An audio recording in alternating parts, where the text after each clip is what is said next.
ভাই ওই চালের বস্তাটা কত করে? ওইটা ভাই হ্যাঁ ভাই ওইটাই। 1500 টাকা। 1500 করে বস্তা ভাই, তাহলে আমার এক বস্তা দেন। এই ভাই 1500 টাকা করে আবার কি চালের বস্তা? আমার কাছ থেকে ভাই চাল নেন, আমি চালের বস্তা 1400 টাকা করে রাখবো। 1400 করে রাখবেন? তাহলে ভাই আপনার কাছ থেকে নিতেছি। ভাই দেখছেন আপনার ভাইটা কামটা করলো কি? হ্যাঁ 1400 করে চাল কেমনে বেছে? 1400 টাকা করে তো এই চাল কিনাই আছে। এমনি করে হাই ব্যবসা করবো? এমনি করে ব্যবসা করলে না 2 দিন পর হাত ধোয়ান ছেড়ে যাওয়ান গা লাগবো। ভাই আপনার ছোট ভাইতে জায়গায় ব্যবসা করতে আসে নাই, সে তো আপনার ব্যবসা নষ্ট করতে আসছে। আপনি ভাই চালের রেট 1300 করে দেন। আরে ভাই ছোট ভাই ভুল করছে দিক কি আমিও ভুল করুম? এই ব্যবসার লাইনে আমি 20 বছর ধরে আছি।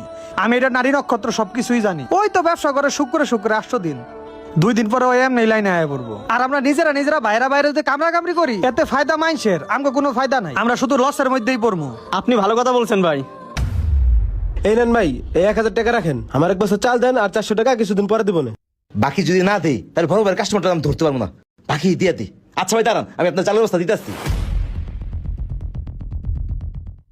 ভাই আমার বাঁচাও। কে তোর আবার কি হইছে? তোর না ব্যবসা ভালো চলতেছে? ভাই বাকি বারটা দিতে দিতে আমার দোকানের অবস্থা একবারে শেষ। আমার দোকানে 2 লাখ টাকার মাল নাই, এন্ড মহাজ আমার কাছে 20 লাখ টাকা পায়। আমার 2 দিনের সময় দিছে, 2 দিনের মধ্যে যদি এই 20 লাখ টাকা না দিতে পারি তাহলে আমার পুলিশে দিব কইতাছে। তুমি আমার বাঁচাও ভাই। শোন ফারুক, তোর যে এই অবস্থা হইব এটা আমি আগে থেকে জানতাম, কিন্তু তোরে কিছু কই নাই, কারণ তখন তোরে কিছু কইলে তুই এটা বুঝতি না। শোন, এক ভাই আরেক ভাইয়ের ক্ষতি কইরা কোনো সময় বড় হইতে পারে না। অন্যের জন্য কুয়া খুদলে ওই কুয়া নিজেরই পড়তে হয়। যাক, তুই যেহেতু তোর ভুল বুঝতে পারছস, এইটাই অনেক। আমি মহাজন গুলোর কথা কমু, তোরে জানি আবার মাল দেয়।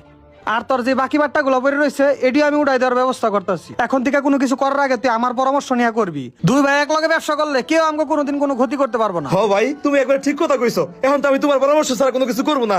আসলেই ভাই ভাই মিল থাকলে কেউ আমাদের ক্ষতি করতে পারবে না। আমাদের ভাই ভাই বিচ্ছেদের সুযোগ নিয়েই মানুষ আমাদের ক্ষতি করে।